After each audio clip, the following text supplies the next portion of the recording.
Batman Arkham Origins should be a textbook example of when to take a gaming journalist's opinion with a grain of salt. Multiple review sites, such as PlayStation UK and Xbox UK, gave it a resounding 8 or 9 out of 10. Even Polygon and IGN found people who enjoyed comic books enough to slap some 7s on the hood. Then of course you have We Hate Fun GameSpot calling it recycled and predictable, and the mouth breathers at Destructoid calling it a boring, soulless cash grab. A review we can safely discard because it was written by Jim Sterling. As far as the gameplay itself, Eternum could have been called MMO, the MMO. It's such an MMO of a game, about as MMO as an MMO could ever be, MMOing its heart out with all the MMO-ness of the MMO-iest MMOs to have ever read. Shut your fucking mouth! No problem, John. Shut the fuck up, you cunt! I have no problems dunking on a studio or game dev if they release a bad product. How's your day going, Randy? But WB Montreal was handed the concept of a game and the dev kit by Rocksteady and told to make it happen, since Rocksteady was hard at work on what would eventually become Arkham Knight. It's a scary spot to be in, comparable to a fighter getting 1 week's notice to fill in on a title match. But after a mere 2 years of development, Batman Arkham Origins released in 2013. God, I feel old. Arkham Origins is set 2 years after Bruce Wayne returned to Gotham from parts unknown to become Batman. And for continuity's sake, the game is set 8 years before the events of Arkham Asylum. The rumors of a masked vigilante dressed up as a bat finally have some truth supporting it, as Batman proves integral to the arrest of a serial killer, Julian Gregory Day, better known by his alias, the Calendar Man. A bit of dark comedy on behalf of the presiding judge, Calendar Man was sentenced to die on Christmas Eve. By chance, fate, or quippy writing, a riot breaks out in Blackgate Prison, and Julian's seat in the gas chamber is replaced by Commissioner Loeb of the Gotham Police Department. Concerningly, a powerful mobster, Roman Sionis, alias Black Mask, is leading this little uprising, and after Batman beats the brakes off an 8-foot-tall bodybuilder with a skin condition, we discover the extent of Black Mask's scheme. 8 assassins have roughly 10 hours to kill the Batman. Whoever can prove they did it gets $50 million. This sudden bounty hunt raises a lot of red flags for Batman, and it should for the audience as well. Organized crime bosses like Sionis, Falcone, and Cobblepot historically have entire departments of the GCPD on their payroll. For Black Mask to start murdering cops is oddly out of character. The prologue riot is a great intro for new players, and a solid warm-up for returning fans. You run around, punch the bejesus out of escaping criminals, and learn to apply gadgets in and out of combat. It really eases you in. Use gadgets in your cape to occupy the crowd, apply fists and knees directly to foreheads, and when you get that cool little star under your combo, that's an instant bone or joint shattering takedown. Enemies are pretty consistent. Any physical attack is marked with a blue electric effect if you can counter it, yellow if it's a bladed weapon, and red if you have to get out of the way. The caveat is, depending on who the grunts are allied with, that parry window will shrink rapidly. You can get away with counterpunching most street thugs and penguin goons, but by the time you start facing Bane's henchmen, respect the counterprompt. As you progress through the story, you unlock additional gadgets, such as concussion detonators,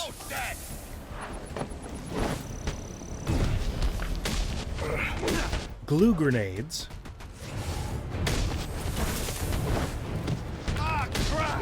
a spicy set of taser gauntlets,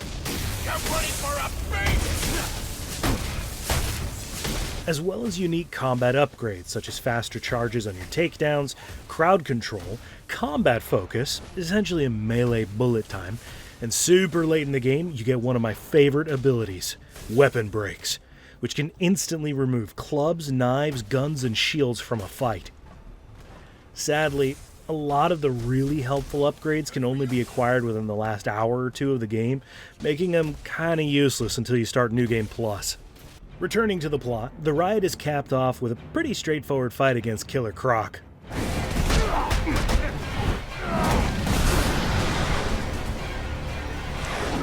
Aw, look at him!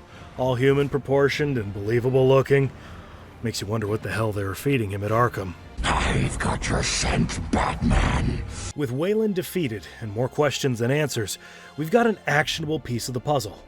Someone was snooping around the prison with a drone during the riot, and because it's 2013, the only person in town with the appropriate budget for one, besides Bruce, is Oswald Cobblepot, the Penguin. Now's as good a time as any to annoy the crap out of him and see what he knows.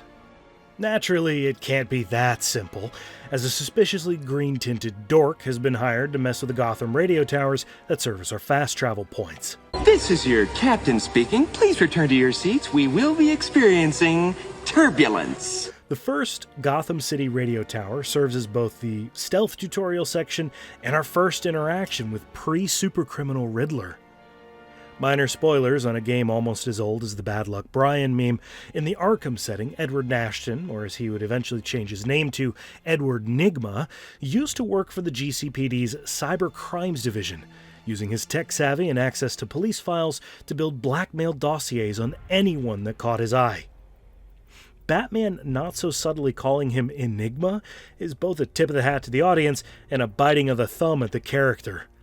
At this early stage of his criminal endeavors, he's already so predictable, Batman almost guesses his name by accident. Returning Arkham City players might be scared shitless seeing the Riddler appear in the prequel, especially since the map for Arkham Origins is double the size of Arkham City. But every major headache has been resolved. Comm relays and extortion data packs are now clearly marked after accessing the radio towers and harassing Riddler informants. And this time around, informants have an essential tag applied, so you won't accidentally knock their teeth into the next century before interrogating them. The GCR tower also eases the player into the one thing I flatly dislike about Arkham Origins, and that's the Dark Knight challenge system. These challenges are broken into 4 trees. Shadow Vigilante, your combat prowess. Gotham Protector, your gadget and exploration skills. Worst Nightmare, scaring the hell out of crooks during Predator encounters. And World's Greatest Detective, an overall completion tracker. With care and patience, it's entirely possible to softcap Vigilante and to fully complete Protector, all before getting to the Gotham Merchant's Bank, a section we'll get to soon. The problem child is Worst Nightmare. Keep in mind, each level of a challenge has to be completed consecutively. You're not allowed to skip objectives. The game has a narrow handful of Predator maps and 15 Predator challenges, requiring a dedicated route to complete everything in the same playthrough. The gadget-related challenges? Sure, they can be handled in the open world, usually, such as the deck of the final offer or the roof of the GCPD. But the actual room challenges can only be completed in those handful of Predator rooms, which lock after you complete it. Insult to injury, the accessible Predator challenges from the Batcave don't count towards the tracker. For this playthrough, I chose to start over after 10 hours because I whiffed a poorly worded challenge twice in a row before my give-a-dammer broke after 40 attempts at knocking out 3 guards with 1 propane tank. Back to the game. Back to the game. Batman's only lead to track down the Penguin is one of his lieutenants, a ne'er-do-well named Ricky Looselips LeBlanc. After a brief... Get away!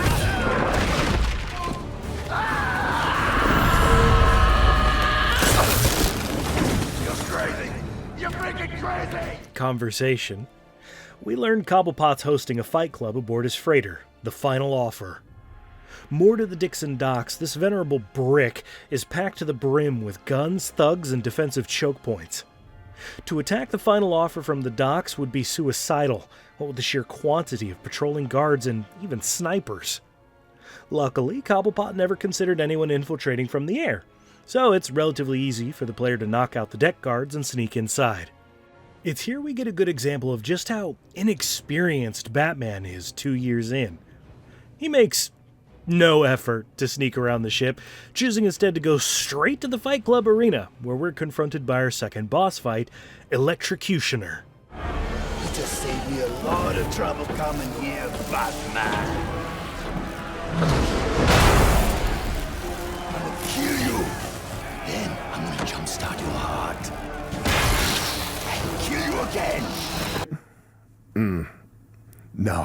We're not doing that.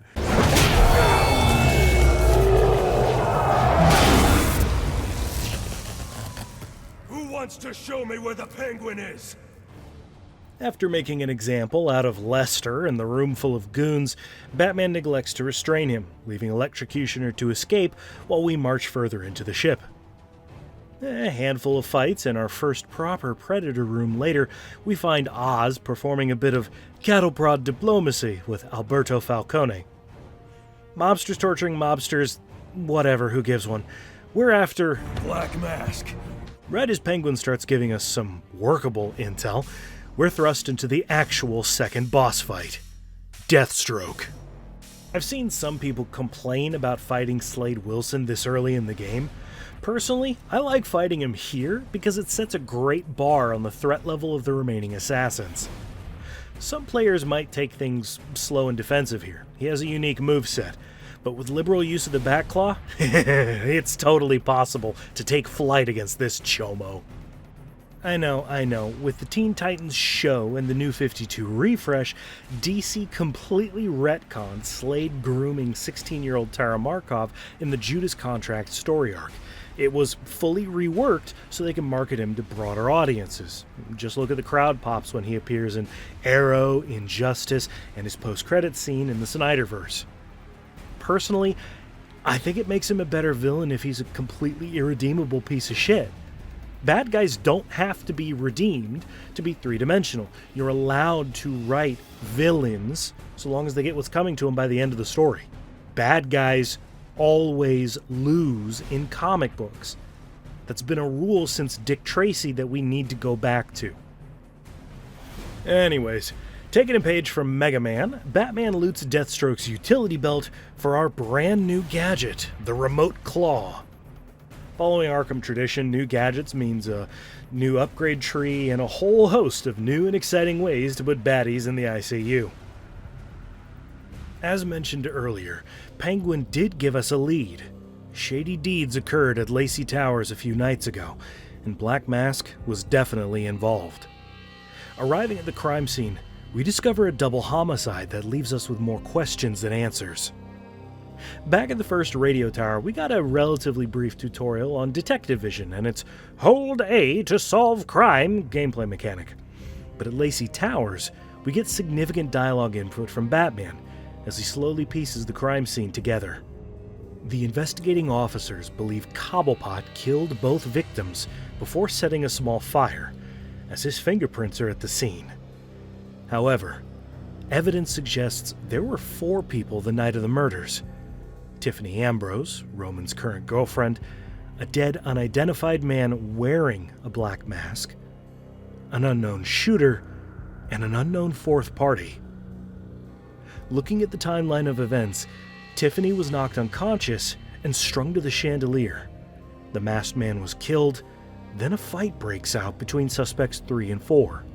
After the fight, a fire is set, Tiffany is killed, and days later, Penguin and his men arrive, explaining his fingerprints being on top of the soot. Our only viable leads from this mess are DNA samples from the men at the scene and a worrying text from Tiffany to Sionis. Who's the Joker? With no way of testing our DNA samples in the field, Batman's only feasible step forward is a daringly foolish one. Break into the police department and manually hack their servers. Ballsy. Stupid, but ballsy. Breaking into the South Gotham GCPD headquarters does a lot for the story at once. Mainly, we get 2 new gadgets, but we're also shown that the game world isn't static. The cops are trying to manage this dumpster fire of a night, and we also see just how deeply rooted the corruption is amongst the police. The entire SWAT team is dirty, and will try and claim the bounty if they can kill Batman. In addition, we readily overhear multiple conversations between bent cops and unknown third parties, spilling the kind of info that would make front-page news if it ever leaked. But there is a bright side to all this gloominess. We do have some very genuine interactions between Captain Jim Gordon and his daughter Barbara. There's believable conflict between the two here, all centered on how to best handle Gotham's headline-topping vigilante. Captain Gordon, completely against Batman on principle. Anyone willing to go outside the law is just as bad, if not worse, than the crooks he's assaulting night after night. Barbara, however, having grown up around the GCPD and seeing the corruption firsthand, is far more trusting. She even gives us a side quest to secure guns being sold to the Penguin's men by the SWAT team. It's the right call to make when writing a prequel. It had to have taken literal years for Batman to earn any semblance of trust or respect from Gotham and the police. It feels right for the player to experience that conflict. And you'll see, one day my father's gonna figure out just how cool I already know you are. We're still only halfway through hacking the GCPD servers. Our second standalone site is under the building near the telecom wires. But as soon as we get there, things go from threatening to imminent danger, as Black Mask's men have clearly spent a significant amount of time planting explosives under critical infrastructure sites. Clearly Black Mask has lost the damn plot if he's trying to go scorched earth on most of Gotham. What the hell is going on? With the GCPD database hacked, the assortment of clues we've collected fall into place. Gotham Merchants Bank recently installed a biometric security system that Sionis had priority access to. To rob it successfully, he'd have to be taken alive. So they baited the trap by scaring his girlfriend. With her unresponsive, Sionis sent in a body double to check the front door, allowing him a chance to surprise whoever was hiding inside. It wasn't enough. Sionis was under control. The shooter could have simply taken Tiffany hostage as additional leverage. Instead, they were both made to suffer. Whoever this new threat is, the Joker, is immediately proven to be resourceful, strategic, and sadistic. And now, he has access to obscene pools of money and loyal henchmen. Maybe, just maybe, if we can get to the bank in time, we can stop this madman before things spiral even further. You were very cordially,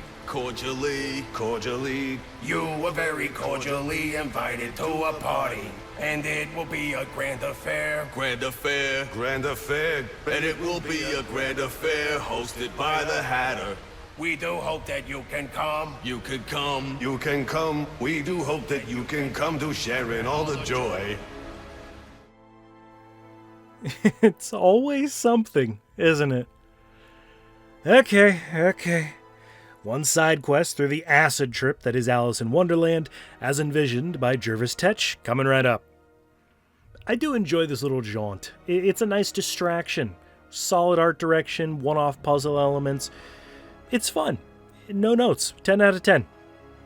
A reality-warped side quest has definitely become a staple of the Arkham series. At this point in the games, we've been drugged by Scarecrow and assaulted by Mad Hatter twice.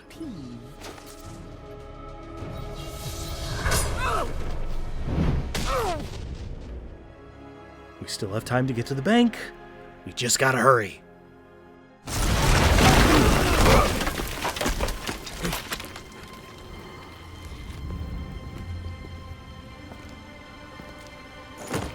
Think you can just waltz under my bank, huh? Roman, I'm here for the Joker. The Joker? Never heard of him. How about you, dog? Know the Joker? The who? And you, sir? Name Joker ring a bell? You son of a bitch! You think you can steal from me? You got away with it? You're a dead man. Dead! Can't you just play along? You're insane!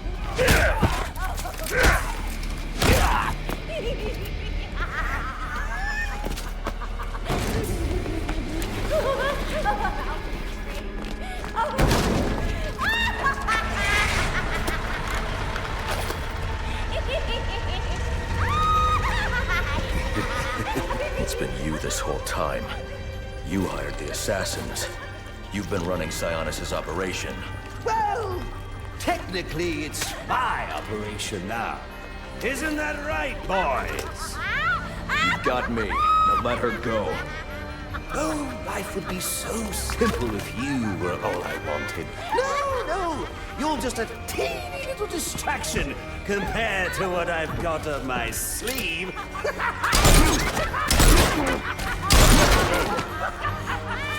Here, have a laugh on me. Do you hear that? Sounds like 8 tiny reindeer.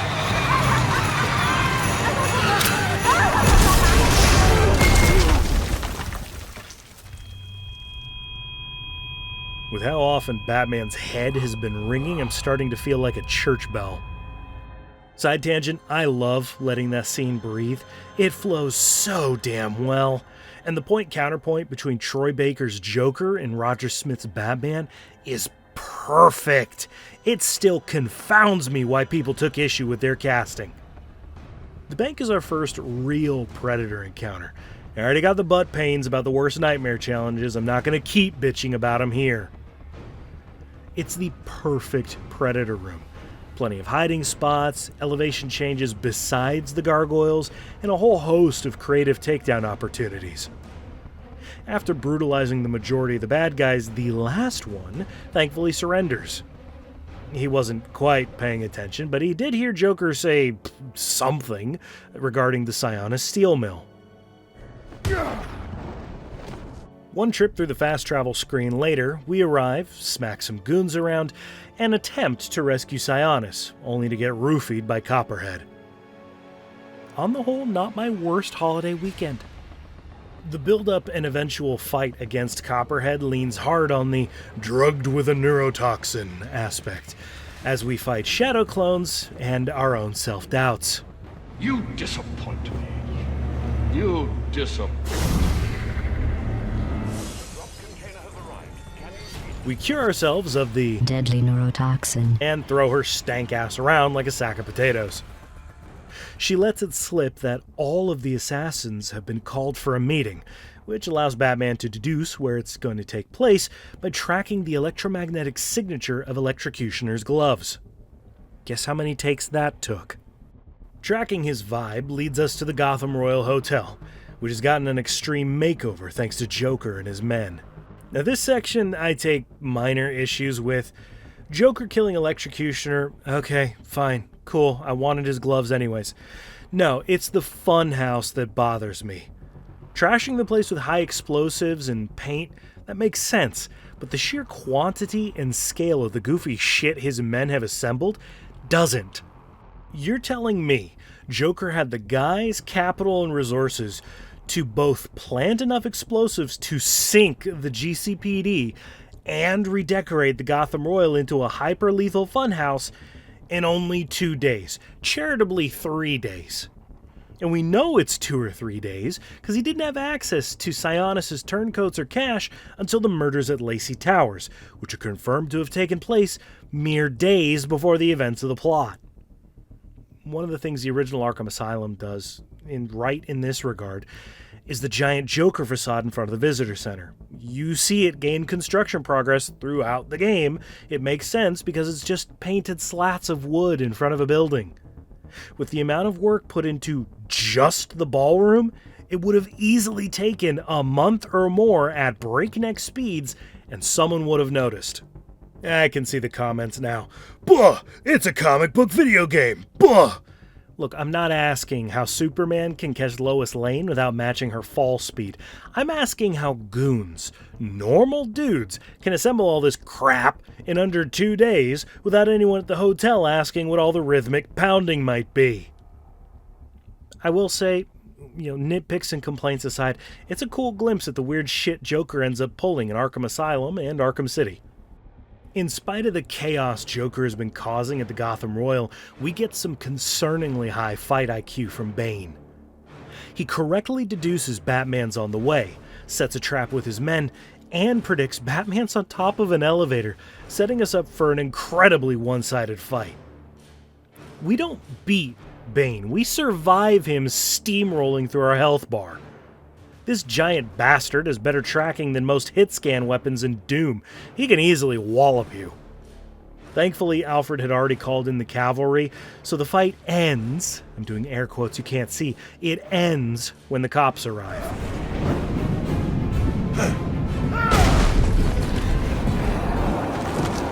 You just ran out of time. Did you catch that?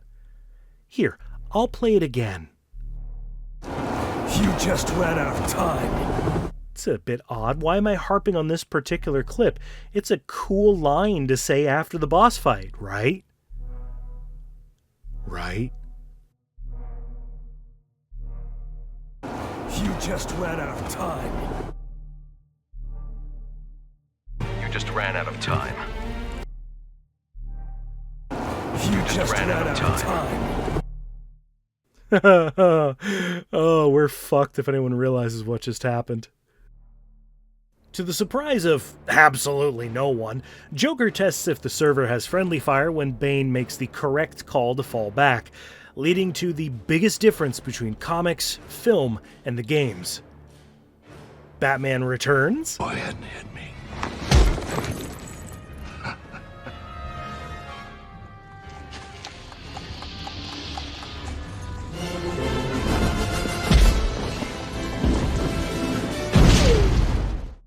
Batman Begins. I won't kill you.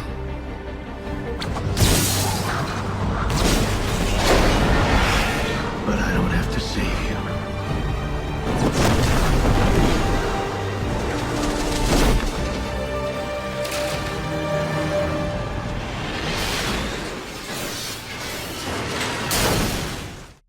ARKHAM Origins.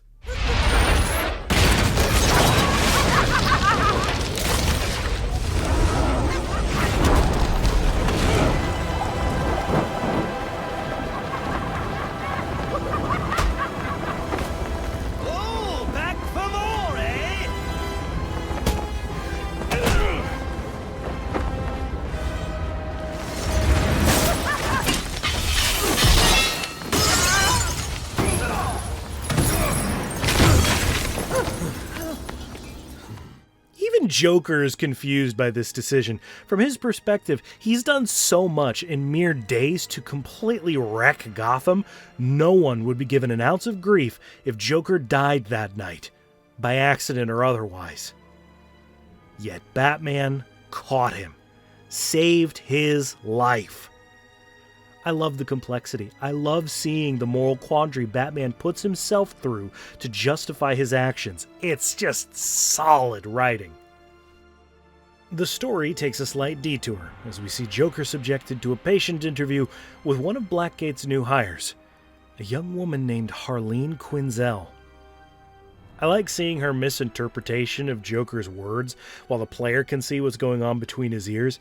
I just feel the sequence would be better served after the events of the game instead of breaking up the pacing. It makes sense Joker would end up at Blackgate. The holding area in the GCPD is completely wrecked at this point.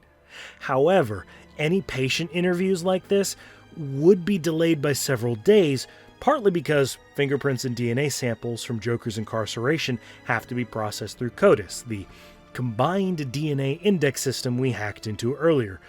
But mostly because there's no way in hell any member of law enforcement is going to want to work on Christmas specifically to process this goofy jerk. I'm just being nitpicky.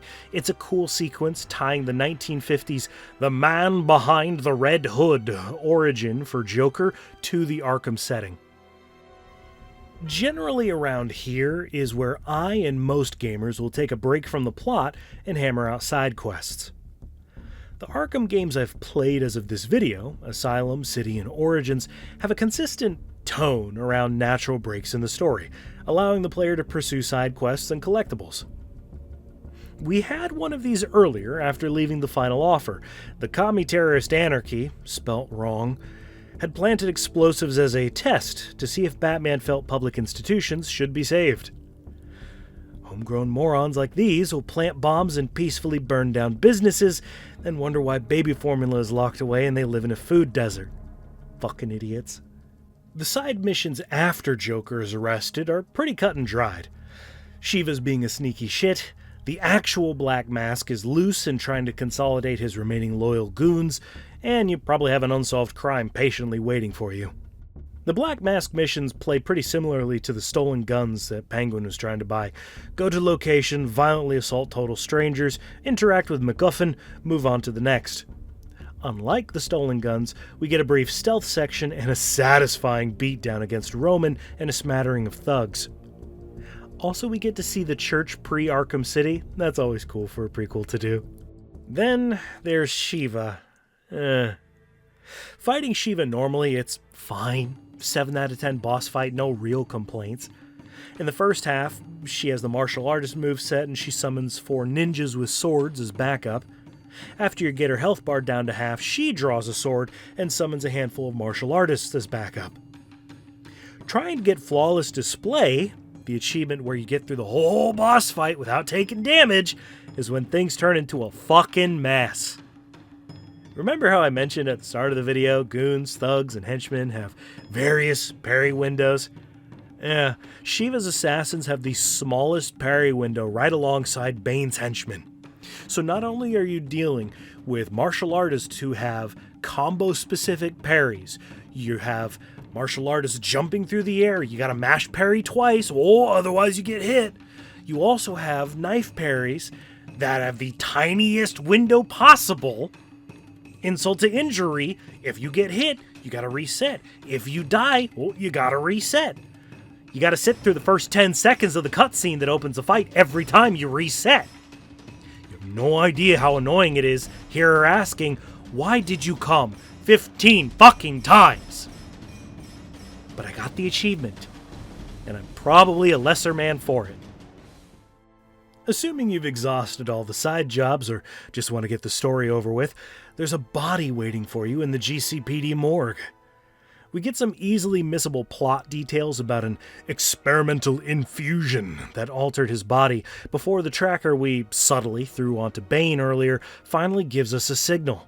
Following it, we discover his forward operating base, leading to a few plot devices that tie directly to the Titan program from Arkham Asylum, and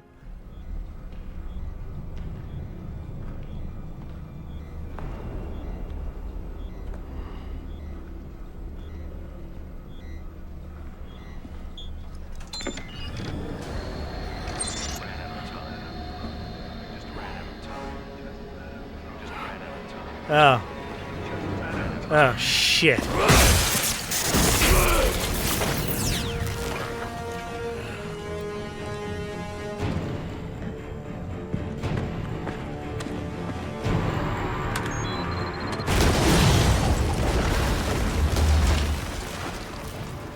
We can't just resolve this new Bane development, because of course not. Firefly finally rears his bug-eyed head and sets the damn Pioneer's Bridge on fire. It's fine. It's totally fine. We save the hostages, nail this flying bastard to the wall, then we can focus on Bane. The Firefly encounter is just so cool. I didn't have a good time because I was achievement hunting. The wonky enemy placements and annoyingly strict asks are stupid hard, even with online guides and video tutorials, but playing this section normally, loads of fun. Batman makes what can charitably be called an attempt at asking Gordon for help before infiltrating the support structure of the Pioneer's Bridge. You don't get a lot of chances to flex your gear or skills. The remaining 2, technically 3, Predator rooms are narrow and vertically limited, due to the nature of the bridge being one giant set piece. Firefly's fight, though, it's crisp. They hold your hand with some of the camera zooms. Most likely they had testers who completely forgot how to run, grapple, or slide, but the momentum and danger of the fight surpasses the hand-holding. Icing on the cake, we get a proper interaction with Jim at the end. Just a cozy little, hey, we work well together moment. It's nice. It's nice. It leans towards the interactions we would eventually see in Arkham Asylum and even the animated series. Yeah.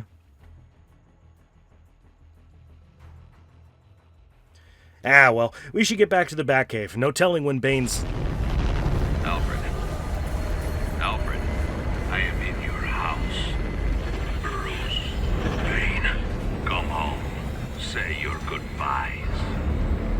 Once you've had time to turn grief to anger, then you'll be ready to face me.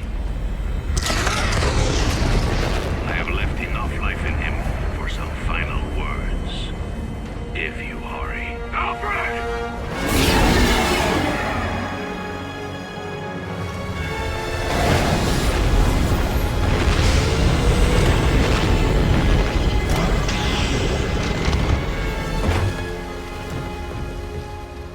Alfred! Alfred! My detective vision is down. Hang on, Alfred. Alfred! Damn it. Bane damaged the computer. I need to restore detective vision. There, that should do it. Alfred! Alfred!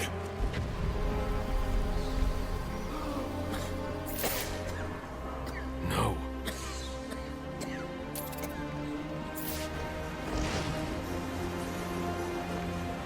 Alfred, can you hear me? I'm going to get you out of there. Alfred! Alfred! Alfred, you can't. Don't add me to the weight you carry.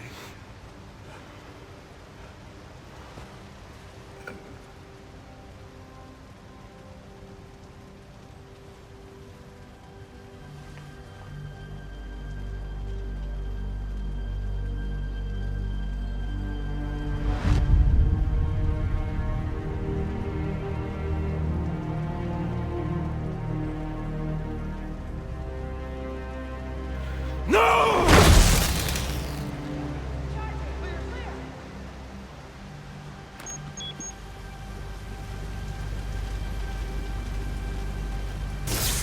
Come on, damn it!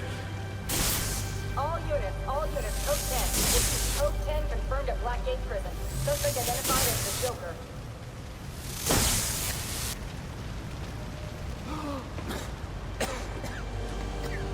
You're going to be all right.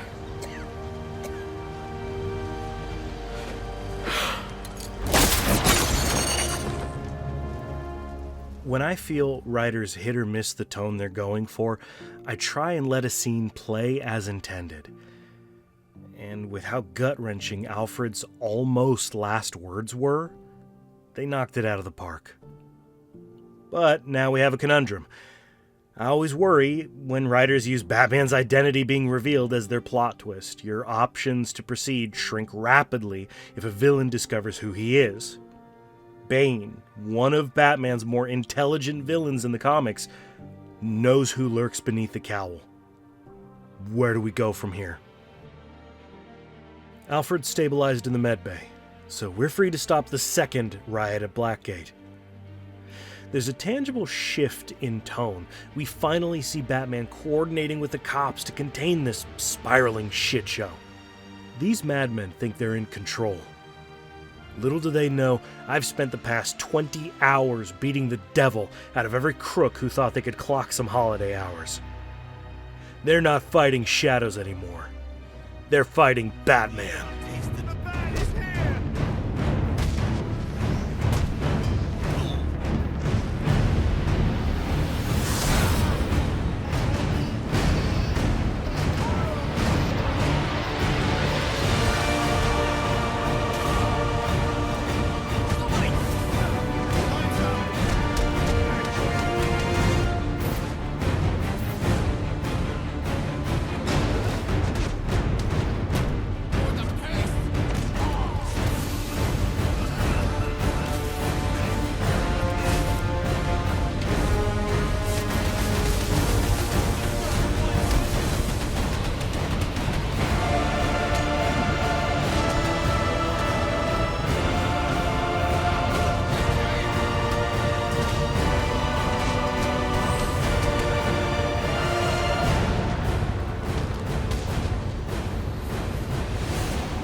Joker's trying to prove killing can be justified, forcing us into what he thinks is a binary choice.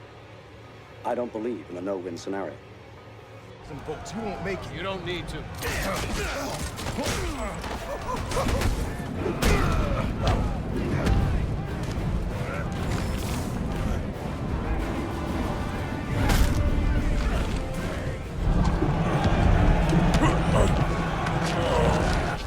May you find the peace in death that you did not find in life. I'm not looking for peace. I want problems, always!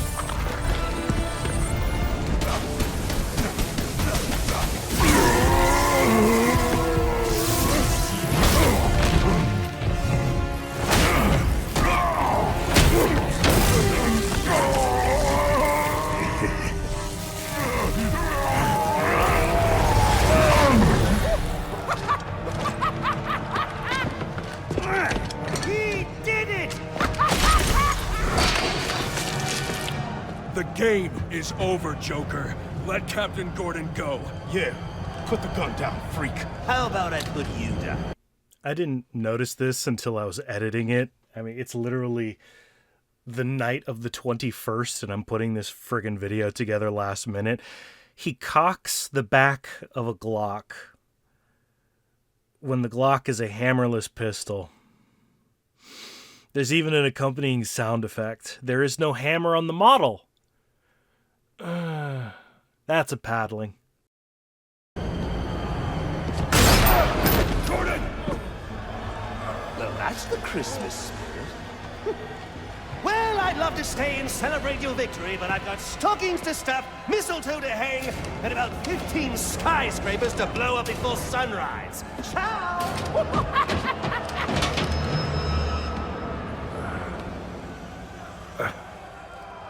Thank God you had your vest on. He's got my gun! Gordon, Joseph, I need your help to stop the Joker. Our help? You're the so-called vigilante. Or is one kill enough for you tonight?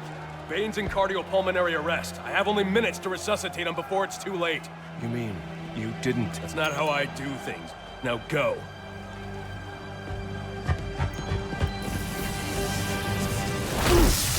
With a bit of luck, we should be able to resuscitate Bane. And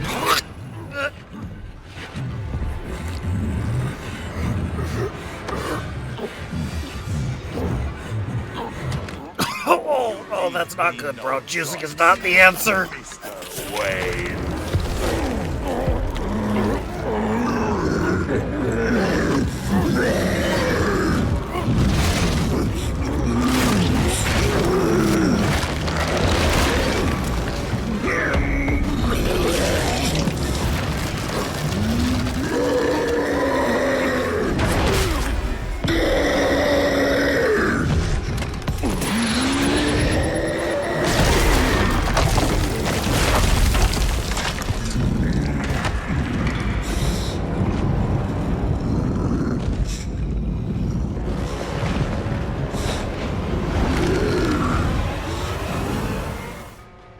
Okay, this is fine. Totally fine. I'm just gonna sneak up on HGH Bane, knock him into walls, electrical grates, fucking anything. Alfred's complaining in our ear if we take too long. I don't want to find out if you actually only have 10 minutes. I'm taking him down now.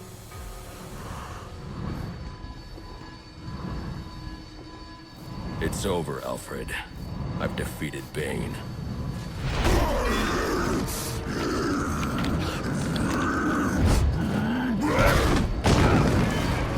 Master Bruce? Master Bruce, are you all right?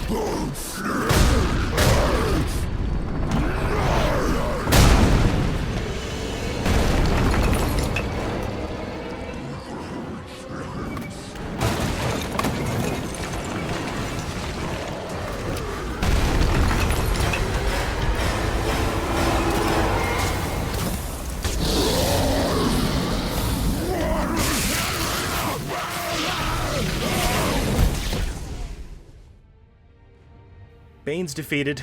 For plot reasons, they said 3 or 4 times he no longer remembers who Batman really is. Thank you, Titan Program. We catch up with Joker, beat the fuck out of him so hard it has slow-mo frames before turning him over to Gordon. Getting past all this crap in the last hour is exhausting, but rewarding. Gotham will heal. We saw to that. But not quickly. And certainly not without scars.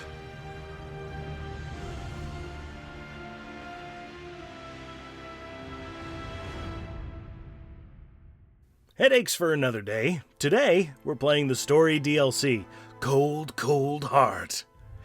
And, look, I hate to say it, but the story expansion somehow takes one of the most engaging and complex villains from Batman's roster and does almost nothing with him.